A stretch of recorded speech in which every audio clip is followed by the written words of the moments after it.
오늘 이 말씀 중심에서 말씀 내 안에 스며들다, 말씀 내 안에 스며들다 라는 제목으로 하나님 말씀 함께 나누겠습니다.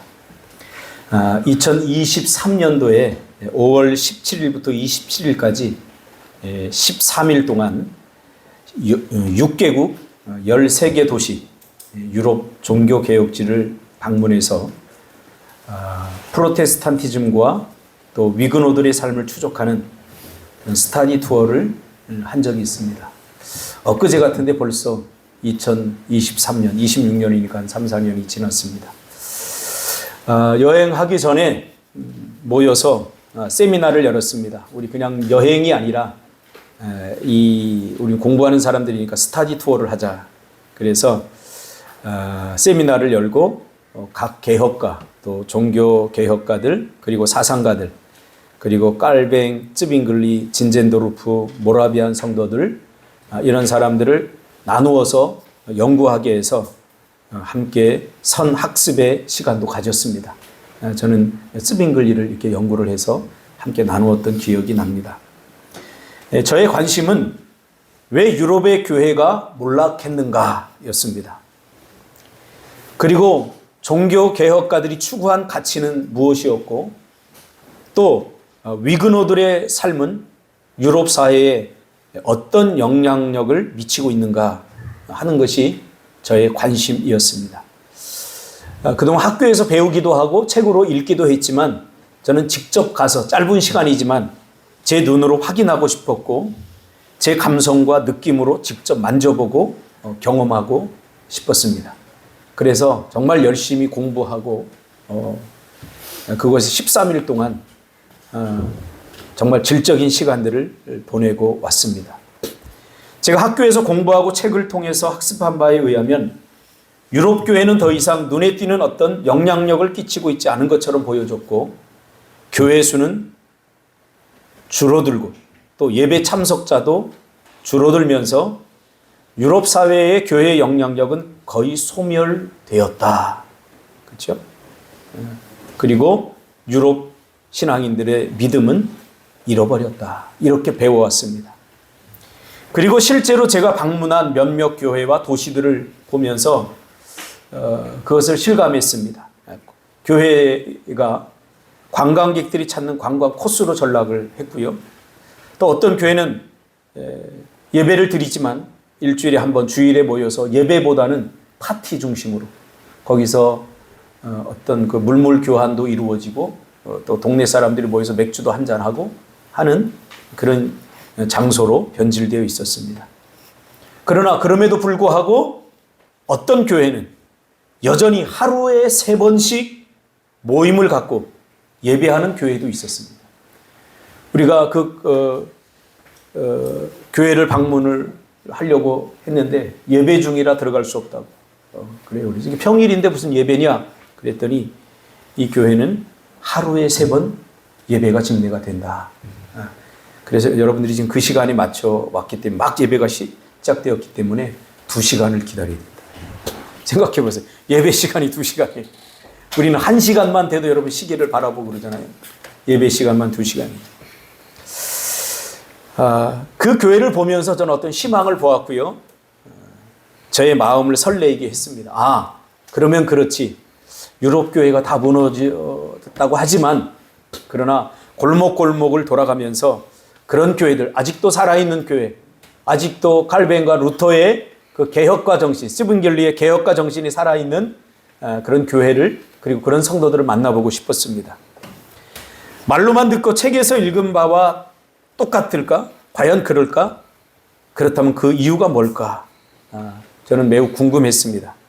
그리고 제가 경험하고 13일 동안 연구한 바에 의하면 유럽에서 기독교는 사라진 것이 아니라 그 모양을 바꾸어서 사회에 깊숙이 스며들어 있었고, 또 사람들의 내면에 신앙에 깊이 스며들어 있다는 것을 느꼈습니다. 특히 위그노들이 머물러 있던 그 마을 전체는 그렇게 큰 교회가 존재하고 있지는 않지만 그 마을 전체에서 느껴지는 분위기, 사람들의 미소, 그리고 그 가게에 들렀을 때 그들이 베푸는 선대, 환대, 이런 걸 보면서 이것이 위근호들이 살았던 곳이구나 하는 것을 다시 한번 경험하게 되었습니다.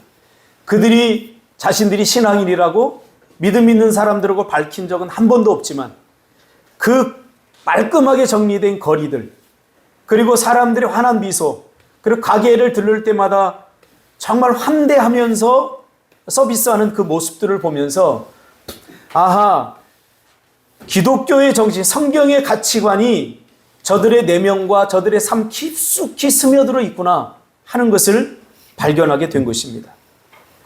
엄청난 문화적, 정치적, 사회적 부흥이 일어났고 그것은 곧 공동체 전체의 유익으로 드러났죠. 이것이 위근호들이 한 일입니다. 위근호들은 떠들썩하지 않았습니다.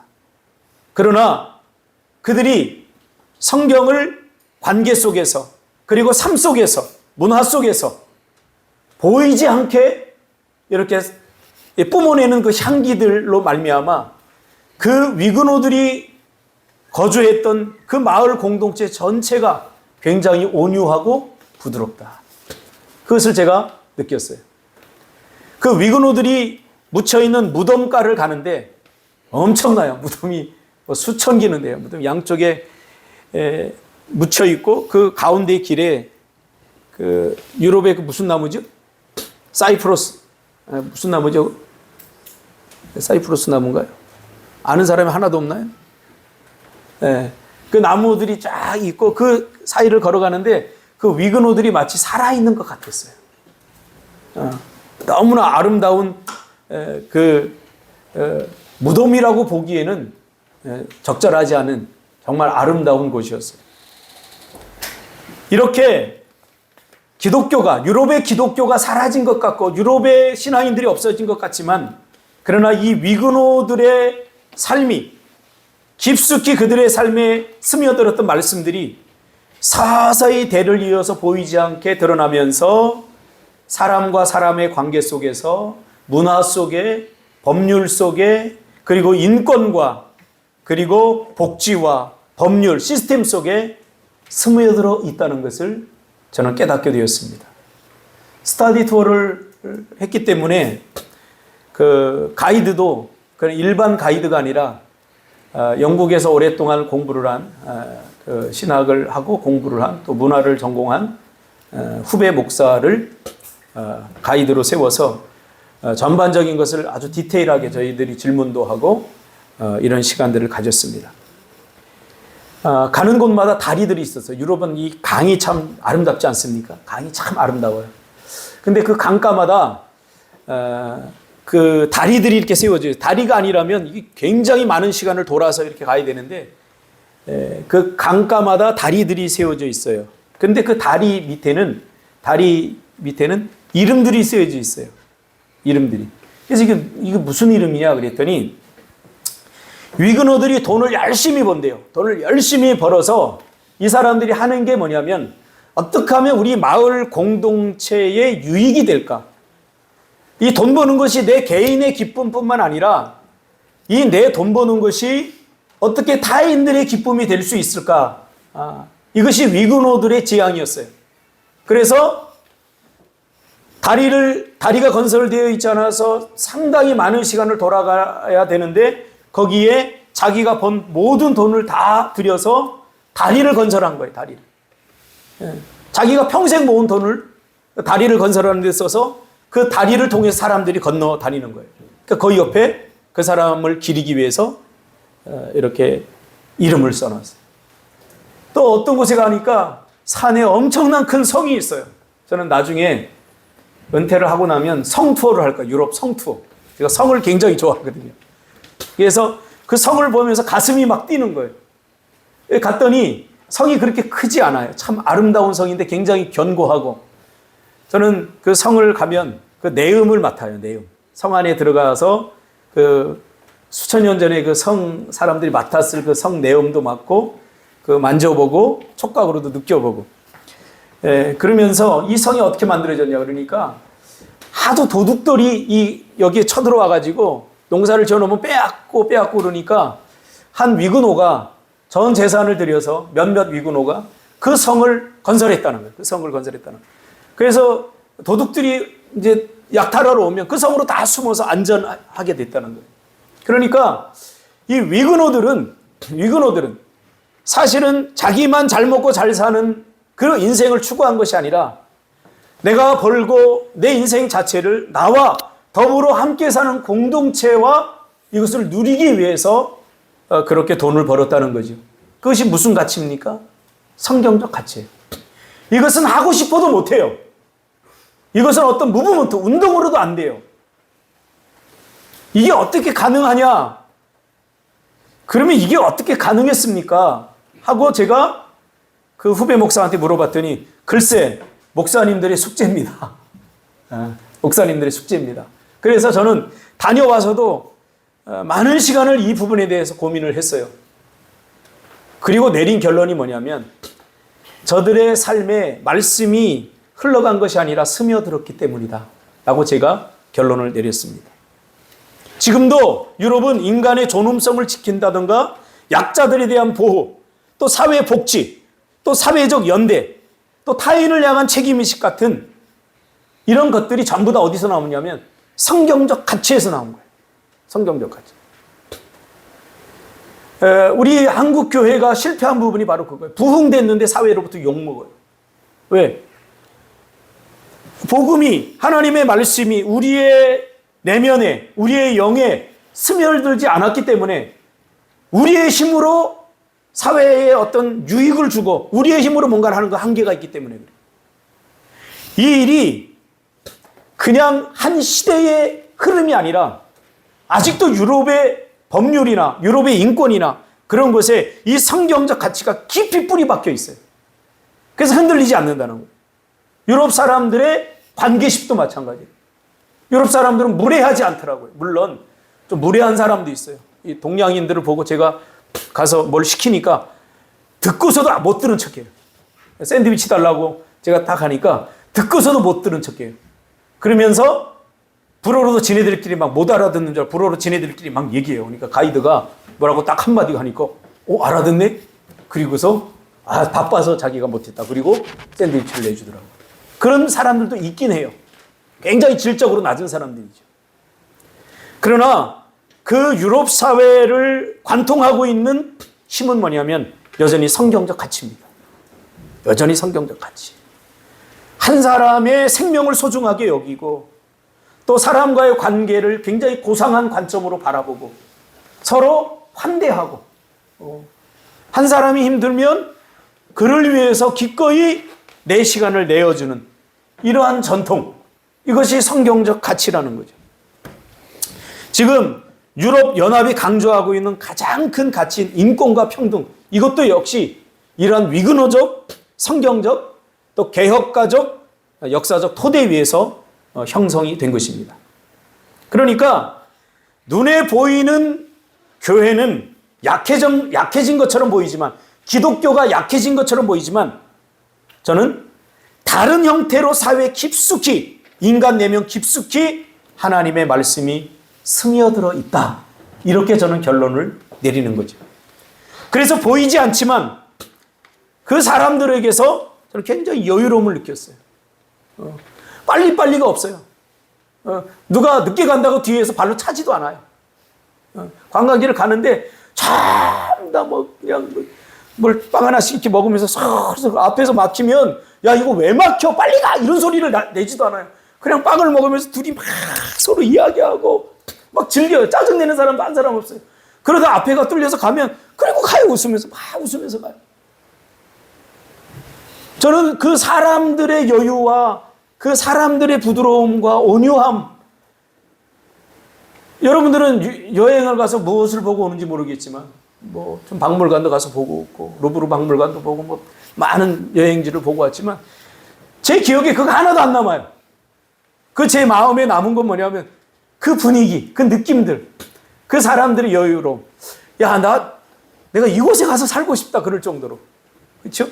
여러분 아무리 좋은 곳에서 좋은 침대에서 자면 무슨 의미가 있습니까? 어떤 사람과 함께 하느냐가 중요하지 않습니까?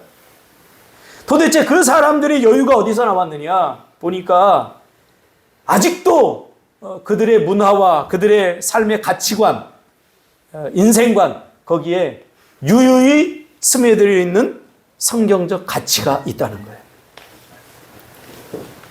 그래서 보이지 않지만 사람에서 사람으로 그 가치와 존엄성이 이어져 간 거죠.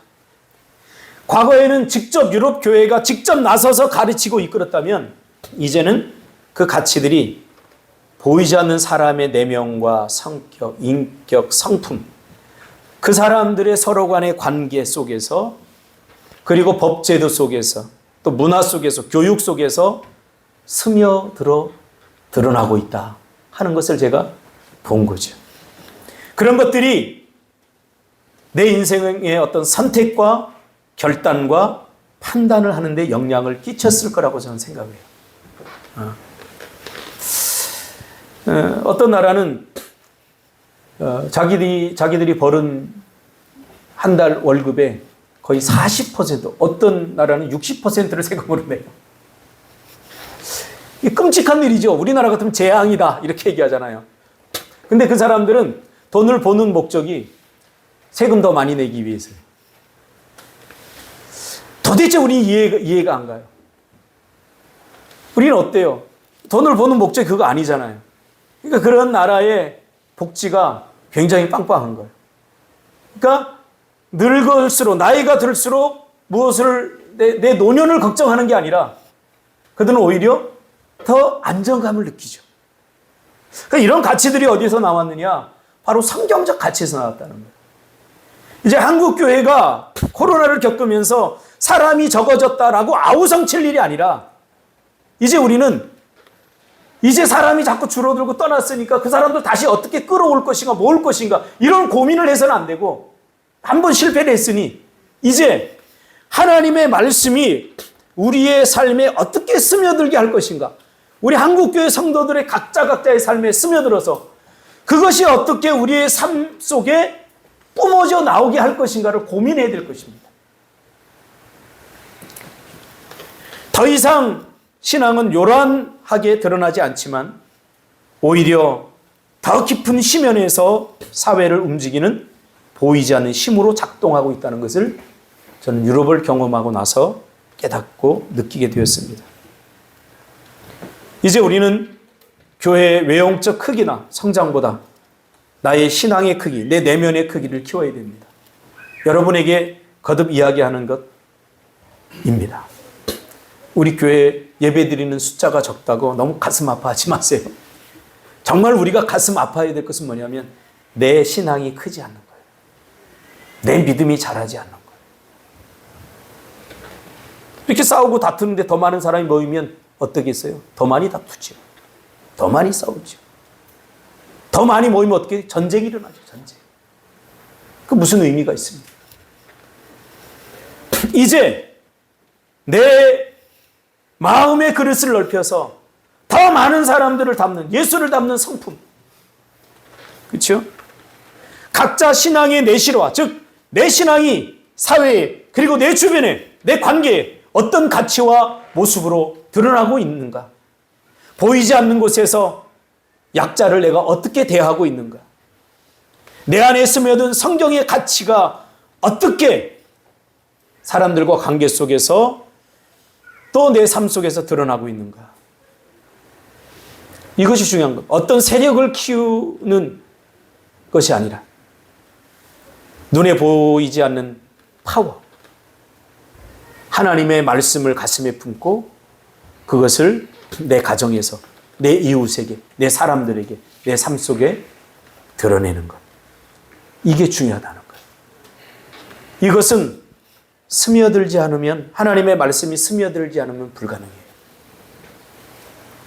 여러분, 예수를 믿는 여러분이 타인에게 어떤 영향력을 끼치고 있는가 생각해 보세요.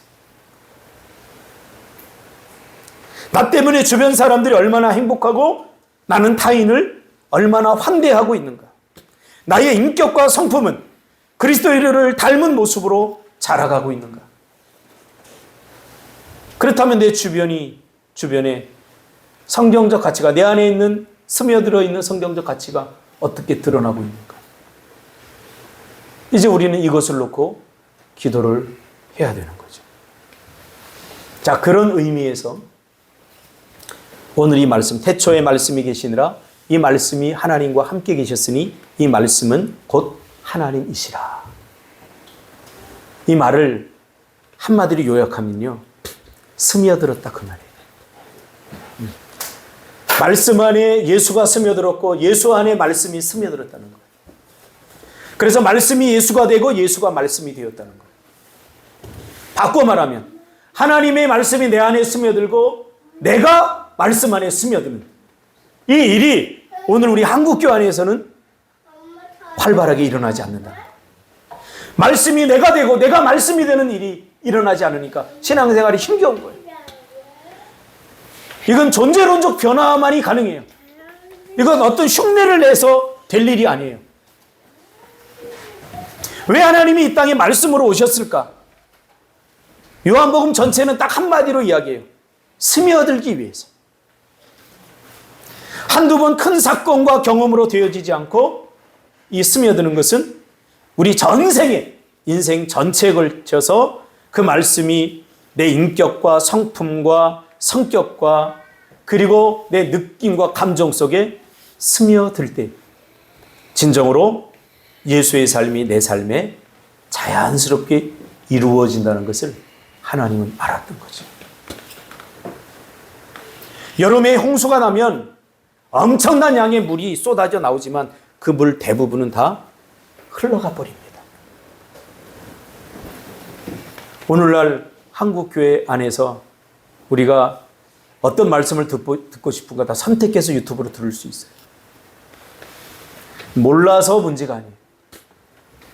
이 말씀이 내 안에 스며들어서 스펀지처럼 빨아들였다가 그 말씀이 그대로 나와야 되는데 이게 나오지 않는 거예요. 왜?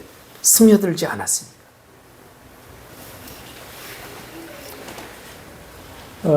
이스라엘에 갔더니 그 사막에도 푸르러요. 사막도 물도 없는데 그래서 저 식물들이 어떻게 자랄까 궁금해서 저는 가봤어요. 가봤더니 여전히 모래에 푸른 풀들이 있어요. 그래서 물어봤어요. 가이드한테 이게 어떻게 가능하냐 풀들이. 그랬더니 제 생각에는 이게 뿌리를 깊이 내려가지고 이게 물 근원에 닿지 않을까 이렇게 생각했는데 물론 그런 것도 있을 수 있지만 그 식물들이 그렇게 뿌리를 깊이 내릴 만한 식물들이 아니에요. 작은 풀들이니까.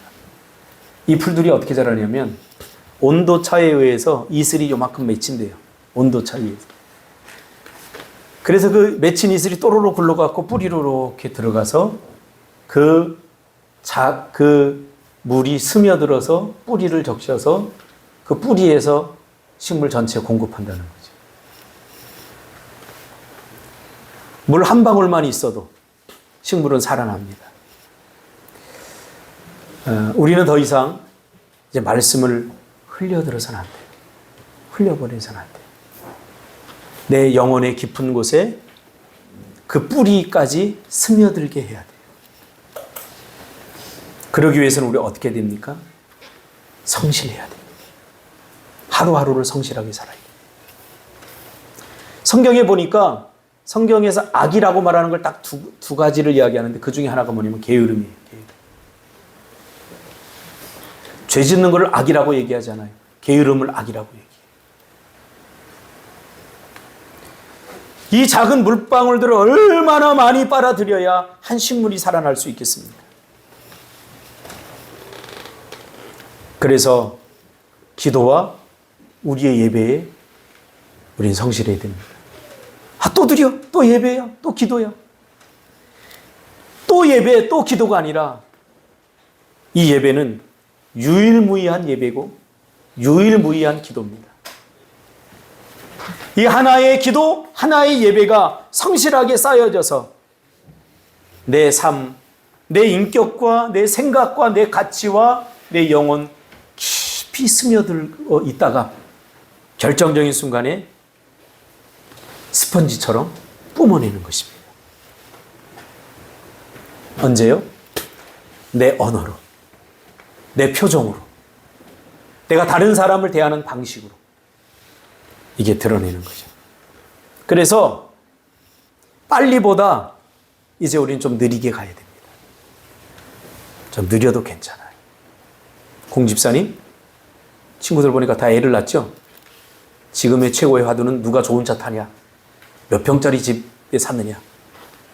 34평짜리 빨리 얻으면 성공한 거다. 이런 경쟁이 붙을 거예요.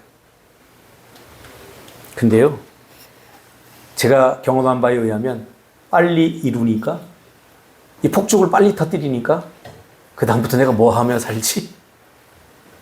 그다음부터 죄 지면서 살아요. 여러분, 천천히 가세요. 많은 걸 이루지 못했다고 그렇게 낙심할 일도 아닙니다. 결국은 그 사람이 누리는 거 내가 다 누릴 수 있어요. 언제 누리냐? 20대에 누리냐? 30대에 누리냐? 50대에 누리냐? 60대에 누리냐? 이 차이만 있을 뿐입니다. 좀 느리게 가세요. 그리고 쉽게 하려고 하지 말고 어렵게 하세요. 불편하고 까다로워. 하나님의 은혜는 어때요? 불편해요. 까다로워요. 번거로워요. 병 걸려서 왔으면 바로 딱 안수해갖고 고쳐주면 되지. 요단강에 가서 한번 씻어라, 목욕하라. 저 같으면 성질머리 나쁜 저 같으면 그냥 됐어 임마, 그냥 죽을 거야, 그럴 거예요.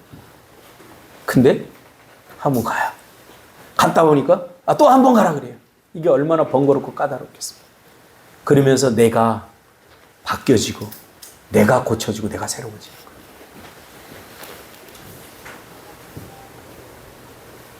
그리고 어떤 한순간의 기적과 은혜보다 인내 오랜 시간이 필요합니다. 하나님이 인간을 구원하기 위해서 쓴 시간이 얼마입니까? 감히 우리가 상상할 수 없는 엄청난 시간을 들여서 하나님 우리를 구원했잖아요. 역사를. 하나님이 이거 못할까요? 하나님은 0.1초 만에 다 구원할 수 있어요. 그러나 하나님은 3000년 이상을 우리에게 역사를 주어서 기다리게 하고 인내하고 3000년 이상이 걸릴 만큼 그런 시간이 필요했다는 겁니다. 하나님은 우리를 구원하는데 굉장히 시간을 들이고 뜸을 들였죠. 조급하지 마세요. 성경에서 또 하나 악은 뭐냐면 조급함입니다. 하나님보다 앞서서 자꾸 뭔가 결정하고 판단하고 내가 하려는 거예요. 조급해서는 안 돼요. 하나님의 말씀이 스며드는 것도 시간이 필요하기에 인내가 필요하고 쉬지 말고 서두르지 않는 그런 영성이 필요합니다. 물론 쉽지 않죠.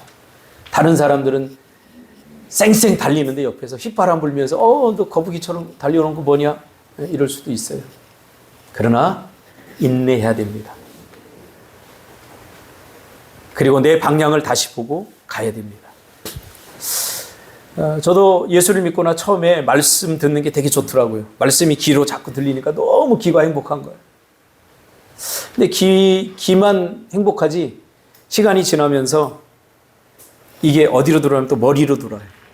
하나님 말씀이 머리로 돌아, 귀로 들어오다가 그 다음부터 머리로 돌아와서 하나님 말씀 이해가 되니까 모든 것이 명쾌해지더라고요. 삶이 명쾌해지더라고요. 굉장히 좋더라고요.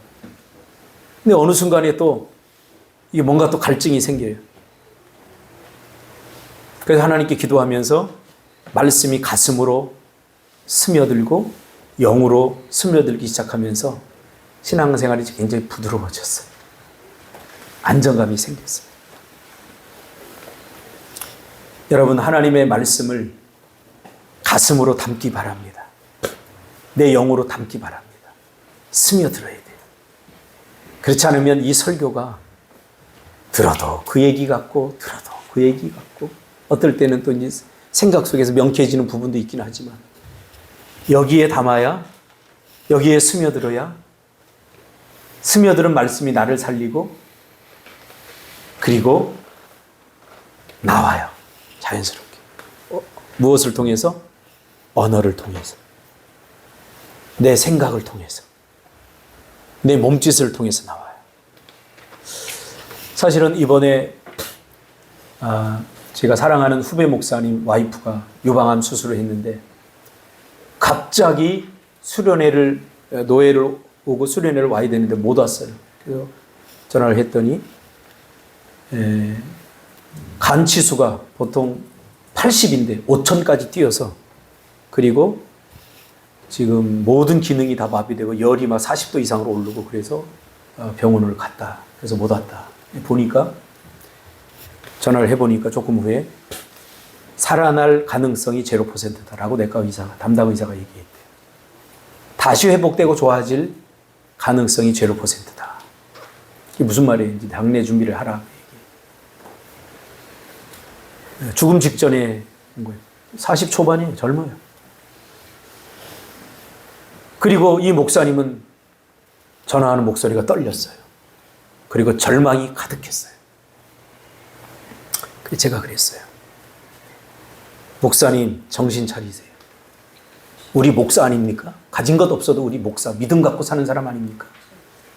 목사님, 우린 기도를 믿으니 기도합시다. 기도합시다. 기도하면 하나님께서 어떤 좌우간에 어떤 일을 일으키실 것입니다. 기도합시다. 그리고 제가 전화를 끊었는데 너무 마음이 아픈 거예요. 왜? 그 유럽 스타디 투어 같이 갔거든요. 그 사모님도. 얼마나 밝고, 또 제가 찬양 인도를 하는데 옆에서 피아노도 쳐주고 했던 사모님인데, 그 젊은 나이에 애들도 셋이나 있는데, 그 이야기를 들을 때 나의 무엇이 건드려졌냐면 내 안에 스며들었던 믿음이 건드려진 것 같아요. 내 마음 안에서 인간적으로 보면, 야, 이제 끝났구나. 그래요. 참 안 됐어. 이렇게 나올 수 있는데, 내 안에 있던 믿음이 건드려지면서 이게 이게 나오면서 그 목사님에게 말을 할 수 있었어요. 어제 문자가 왔어요. 그래서 제가 전화를 했더니 막 상기된 목소리로, 목사님, 기적이 일어났어요. 이게 막 복수가 차가지고 막 이게 복수를 빼는 것도 이게 힘들고 막 그랬는데, 복수가 꺼지고,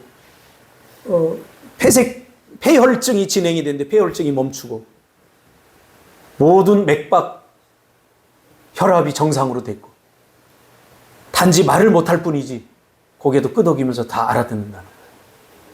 그러면서 하나님이 살아계시다 이야기를. 여러분, 내가 맛보지 않으면 하나님의 말씀이 다 남들 이야기처럼 들려요. 하나님의 말씀이 내 안에 스며들어야 그게 믿어져요. 근데 오늘 아침에 예배 나오기 전에 또 문자가 왔어요.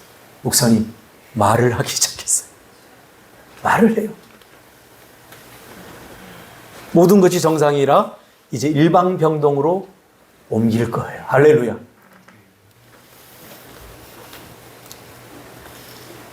여러분, 하나님 살아계십니다. 하나님이 없는 것처럼 행동하지 마세요. 하나님이 없는 것처럼 말하지 마세요. 하나님 살아계십니다. 요한복음 전체 주제는 그거예요. 너희가 내 안에 거하고 내 말이 너희 안에 거하면, 이게 계속 반복돼요. 끊어질만 하면. 내가 너희 안에 거하고 너희가 내 안에 거하고, 내 말이 너희 안에 거하고 너희 말이 내 안에 거하고, 이게 계속해서 반복. 이게 핵심 중심 사상이에요. 요한복음이. 이게 뭐예요? 스며드는 거예요. 내가 하나님의 말씀이 내 안에 스며들면 내 의지로 고치고 내 의지로 바꾸고 하는 것이 아니라 내 안에 말씀이 말하게 하는 거죠. 그래서 내 말은 곧 말씀이 되는 거죠. 사람들과 이야기를 나눌 때 내 입이 아니라 내 안에 있는 말씀이 말을 하는 거죠. 그걸 좀 이해했으면 좋겠어요. 말씀이 내가 되고 내가 말씀이 되는 은혜가 무엇인지 내 육신으로는 고백할 수 없는 고백을 하게 됩니다. 제가 그 목사님으로부터 사모님의 그 증세를 들었을 때 내 육신의 한쪽에서 아, 죽었구나, 이제 끝이구나, 더 이상 희망이 없구나 하는 생각이 들었지만, 정말 다행인 것은 내 안에 스며들어 있던 믿음이 쑥 올라오면서, 목사님, 우리 목사 아닙니까? 기도합시다. 우리가 할 수 있는 건 기도니, 기도하면 하나님께서 일하실 것입니다. 아이들도 있으니 슬픈 표정 짓지 말고, 방구석에 처박혀서 이상한 상상하지 말고, 그분이 카페 교회를 하거든요. 카페 가서 커피 내리세요. 가서 하던 일을 하세요. 기다리면 하나님이 일하실 것입니다. 내가 무슨 사기꾼입니까? 그러나 내 안에 있던 스며들었던 말씀이 스펀지를 짜내듯이 이게 물기가 돼서 올라오면서 그런 말을 하게 했어요. 오늘 아침에 전화를 받는데 너무 행복한 거예요. 목사님 감사합니다. 기도해 준 수많은 사람들 감사하다고 전해주세요. 그래서 제가 오늘 조금 늦게 올라온 게 한 100여 분에게 문자를 또 보내고 왔어요. 기도해 주셔서. 문자 한꺼번에 보내는 방법 좀 가르쳐 주세요. 문자 한꺼번에 보내는 방법. 카톡. 문자가 말고. 명균이가 가르쳐 줬는데 또 잊어버렸어요. 여러분, 하나님의 말씀이 내 안에 스며들게 여러분 마음을 여시기 바랍니다. 내 안에, 내 말이 너희 안에, 너희 말이 내 안에. 그러면 이 스며든 하나님의 말이 내 생각을 바꾸고, 내 언어를 바꾸고, 내 가치를 바꾸고, 그 말씀이 내 호흡이 되고, 내 심장의 박동소리가 됩니다. 내 안에 말씀이 스며드니 그 말씀이 향기를 바라고, 적절한 때에 이게 생명의 기운을 뿜어내게 되어 있습니다.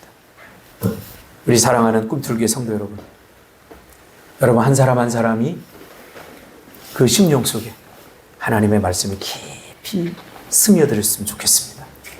그래서 말씀이 말하게 하고, 말씀이 생각하게 하고, 말씀이 일하게 하고, 말씀이 나를 걷게 하고, 말씀이 말하게 하고, 말씀이 다른 사람을 대하게 하고, 말씀이 내 미래를 바라보게 하고, 그랬으면 좋겠습니다. 기도하겠습니다.